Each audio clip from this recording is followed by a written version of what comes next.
You see, those 19 states are the only ones who believe that they've already buttered up enough stupid, frickin' sycophantic, uneducated, red hat wearing, toothless sister idiots that don't care about their own face and food and eyeballs and health care and their meemaw or their daughters. They've already cultivated in their mind enough people who are willing to give away their daughters to pedophiles for the sake to say I'm better than a black person.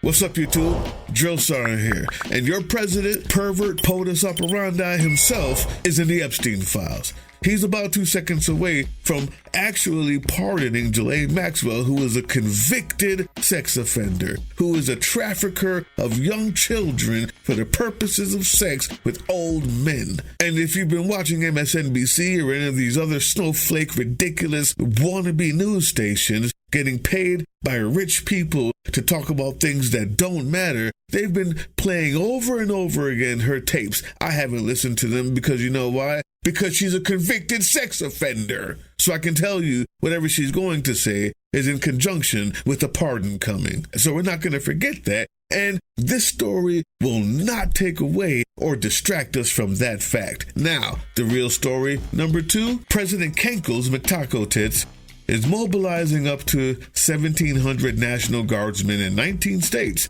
to widen crime and immigration crackdown. It's okay to be worried. It's okay to be apprehensive. I'm going to answer some questions for you that I think everybody has on their mind, even if you can't articulate them. Number 1, how bad is this really? Should I be this worried? How bad is it now? Number 2, why is this happening? What's the purpose of this? And number 3, how is this going to end? How's it going to end? Because the future that you may see in front of you is bleak, and all you can see is a movie screen of destruction, the worst thing you've been able to imagine. Is that a possibility? Everything's a possibility. But I'm going to answer those 3 questions, and I'm going to just let you know, breathe in, then out. Remember that we knew this was coming. Remember that Drill Sergeant has been telling you this is coming. Remember that there are people working in the shadows. At least have a conscious acknowledgement that we knew it was coming, so nothing has changed from 3 days ago, from a month ago. We knew this was coming. Now, number 1, how bad is this really? Well, let's stick to the numbers. 1,700 people in 19 states means less than 100 people per state. 100 guardsmen per state. Okay? That may be hard to believe when you hear the number 1,700. And yeah, it's only 100, but they're guardsmen. It's not good. Sure, it's not good. The fact that this is being done is not good. I'm not here to tell you that it's good. What I'm here to tell you is that this is a show. That's it. Nothing else. You want to know how we know this is a show? Is because in Washington, D.C., he's got 2,000 in one city. One city. It's not even a state yet. Doesn't have its own statehood. In order to get that, he had 800 guardsmen from D.C.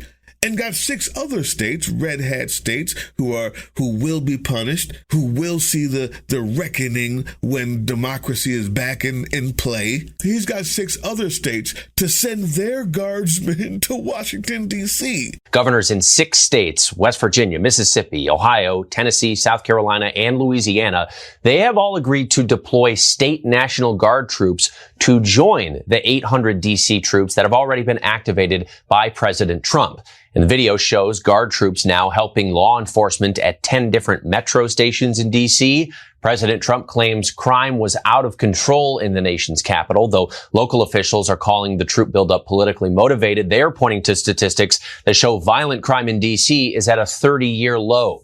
YouTube, while you're wondering how bad it is, just remember those states that you just heard, and then remember the 19 states where he's sending 1,700 troops. And they're all state troops, by the way. They're deploying their own troops. Take a listen. Alabama, Arkansas, Florida, Georgia, Idaho, Indiana, Iowa, Louisiana, Nebraska, Nevada, New Mexico, Ohio, South Carolina, South Dakota, Tennessee, Texas, Utah, Virginia, Wyoming. So they sent their own people to make 2,000 troops to the small district of Washington, D.C. He's got 2,000 plus their police there. 1,700 amongst 19 states. What does that tell you? Yeah. This is a show. This is just to let people start getting used to having troops on the streets, used to these cockamamie, ridiculous announcements every other day, trying to cover up for the fact that he's a pedophile and a freak, for the fact that he's getting Ghislaine Maxwell out of prison, while her tapes are playing on rotation on MSNBC because they're still stupid enough to fall for the okie doke and normalize this crap. So when you're asking the question, how bad is this? It's bad because it sends the wrong message. How bad is it right now? It's nothing. It's absolutely nothing. Not to mention, it's only happening in the states that want to rah-rah this, to the states that want to show their people, look what we did, look how degraded we can be, because that's what the party has become. Who can be the worst American? And everybody with a red hat on just eats it up like red meat. It's not that bad right now. Before we move on to point number 2, the question number 2 is why they're doing this. The other reason why it's not that bad right now is because if you remember, in order to get those 2,000 troops, those 6 states that had to send more troops to get 2,000 in Washington, D.C., that means that those troops that they sent there, they don't have in the states. They depleted their own states to send them elsewhere. It's a show. It's 100 people in 19 states that were already fucked up beyond recognition. Those states are all horrible. They're red states and they're already disgusting. There's nothing there. There's no education there. There's no business there. All of those states are doomed to be flooded and hurricaned to non-existence. They're already flooded with zombies with red hats on who refuse education at all costs. They're already flooded with disgusting pedophiles all over their government that they vote for and love. There's nothing left. They're all going to be flooded, hurricaned, tornadoed out while FEMA's gone. They have nothing. The only thing they have left is these 100 extra troops, not to mention all the ice that's been going in. That's what these 100 troops are for. And what they're gearing up for is the bad part. Here's the why. Number 1, why would they send their own troops to make 2,000 of them in D.C., but then accept maybe 100 in their own? Well, that's because D.C. is the fortress. That's because D.C. is where people go to march, is where the orange cankled one himself decrees all of these royal statements, and where, when the riots happen, he needs to make sure that he's safe. That's a fortress, is what it is. So that's why there's 2,000 there. It's not to keep the city safe, the District of Columbia safe. It's to keep him safe, Kenkel's safe, the Tangerine Tyrant Tornado's safe, the orange orangutan. He needs a place to throw his crap on the walls without being disturbed by the plebeians, because he knows what's coming. That's why everywhere else has just been questioning too much. Well, wait a minute. If crime is down lower than it's been in 30 years, then how come we don't get any?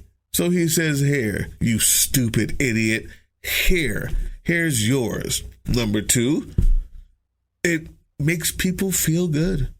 It makes all the people in those exact same states feel good. They're horrible, disgusting Republicans. They're MAGA.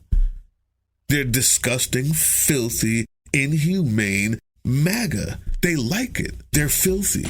They're anti-American. They're anti-democratic. They want the troops in the streets, but they need help. ICE, that is. The places where they're going, those few places are rising up. They're not getting away with it. People are fighting back. They need help. The Virginia National Guard plans to mobilize approximately 60 soldiers. I told you, less than 100 people. 60 soldiers and airmen with a mission to provide administrative and logistic support to U.S. Immigration and Customs Enforcement at locations across the state. A spokesperson told The Independent, where I'm reading this from, personnel will not conduct law enforcement functions. But just so you get an idea of why they're doing this, the guardsmen assisting ICE will be carrying out tasks that may include personal data collection, fingerprinting, DNA swabbing, and photographing of personnel in ICE custody. They're secretaries and documentarians. That's why the National Guard is there. That's gross, number one. DNA swabbing, personal data collection. But we know that that's going on. Don't let that scare you. Just understand that they needed to mobilize more people just to get it done because they don't have the numbers. Police-wise, special forces-wise, ICE-wise, they're offering $50,000. A $50,000 bonus to ICE people to join ICE. But all of the toothless vagabonds that live in the mountains that swear that they're good enough to join probably can't even make the cut. So they're having to deploy this in those deplorable states.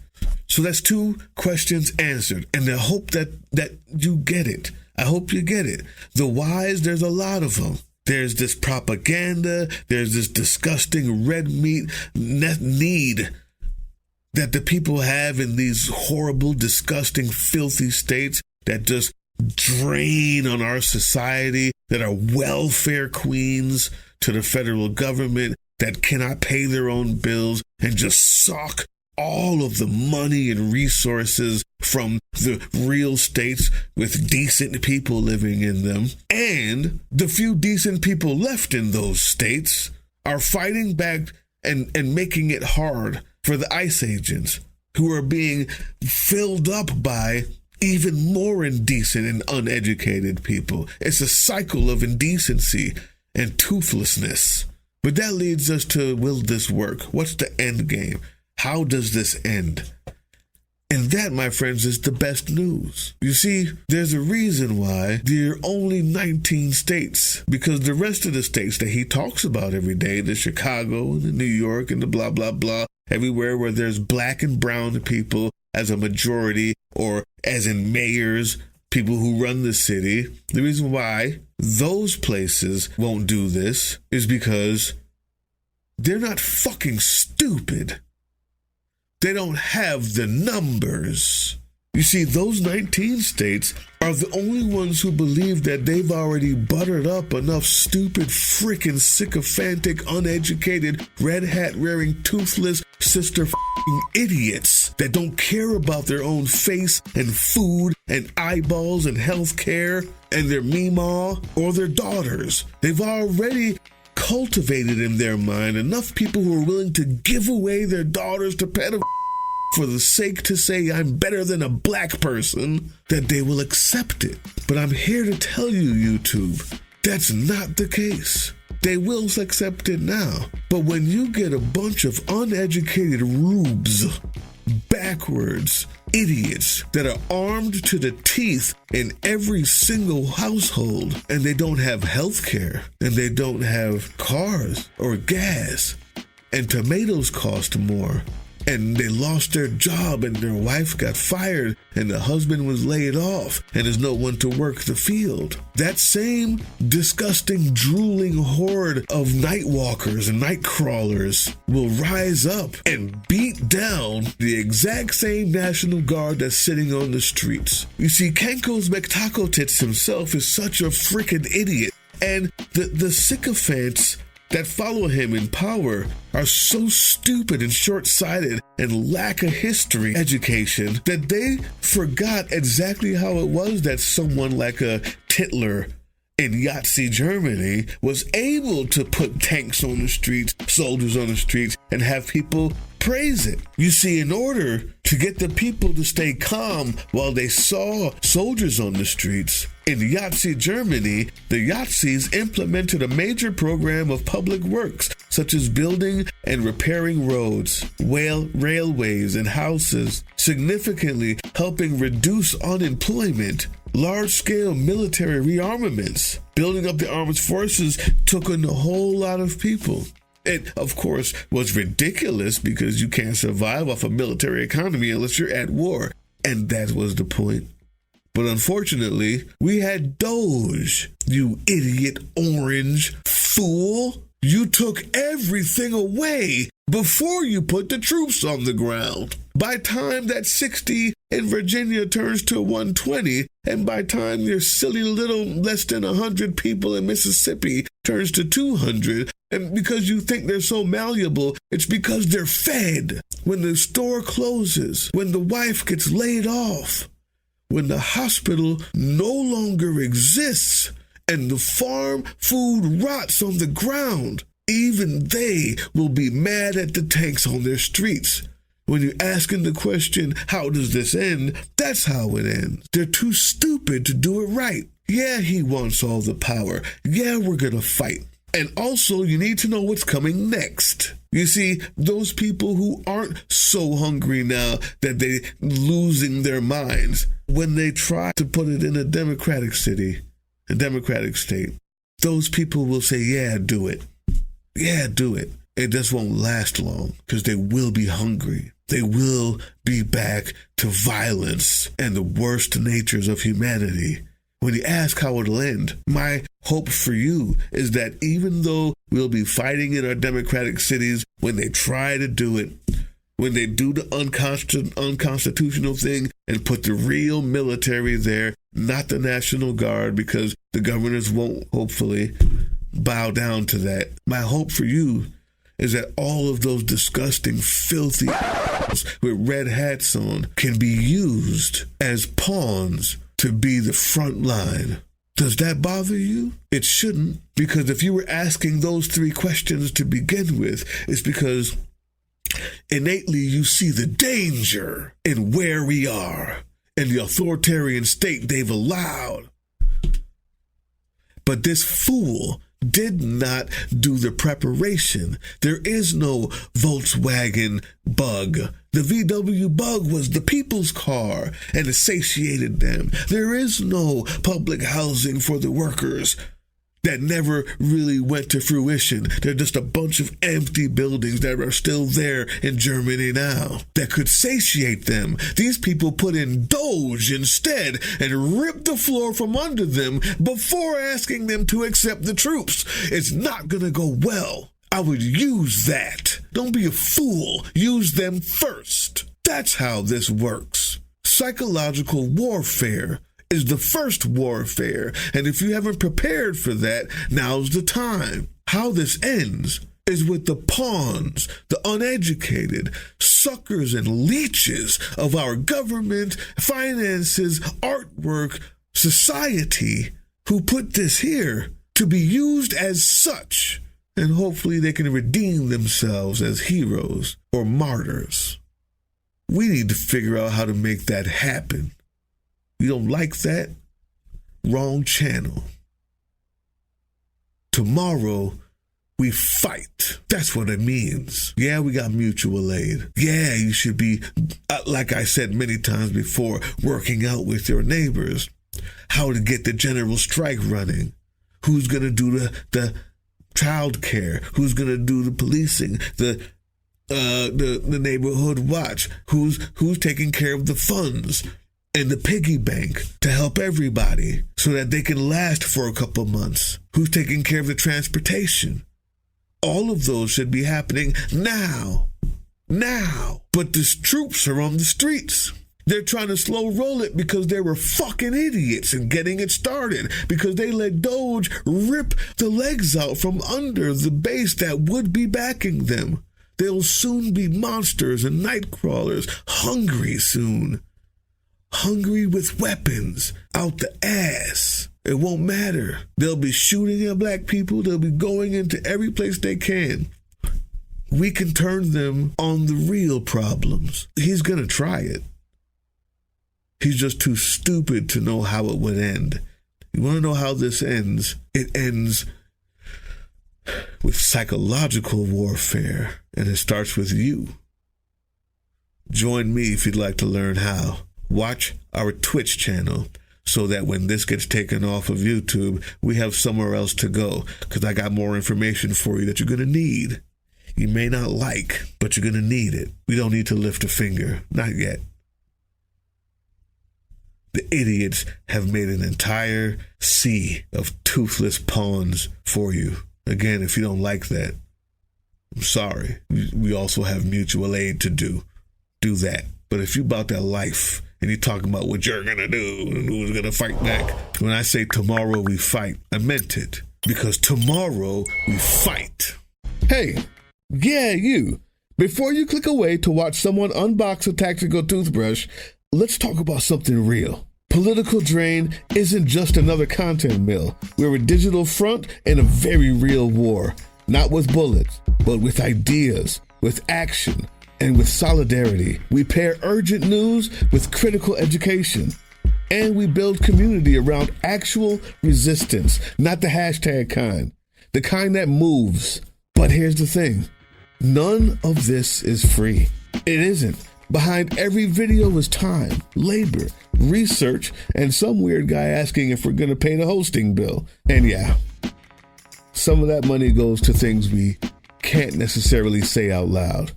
If you know, you know. Let's just say our special ops aren't Call of Duty LARPers. They're people making real moves to protect, uplift, and organize. You're not just funding a channel. You're funding a resistance network in a world where capital still calls the shots. Unfortunately, in a system built on artificial scarcity, even mutual aid has a price tag. And if we want to grow, if we want to win, we need your help. We need your help. So if you've got even a few bucks to spare, toss it our way. It's not for ads. It's not for merch drops, but for people making moves in the shadows so others can do it in the light. It's just us and you. So fund the mission, fund the fight, fund the future, because nobody's coming to save us. We save each other. That's how this works. Ground News has very quickly become one of my most prized resources, my go-to even, because I get to find out what stories are not covered by the blind spot feature, which I love, but not just the blind spot feature. Any of the stories that I bring up, I can see what either side is saying about it. I can also see who's paying for those headlines. It tells me who owns the publication, which also lets me know who they're writing it for. Many times, none of that is for us, but understanding the context helps us understand the story. Ground News is absolutely one of, if not the best way to know that you've gotten every side of a story and that there's not enough spin in the world that can have you misinterpret it. Follow us on all these things you see here, and our link tree is in the description. Maybe even get some merch.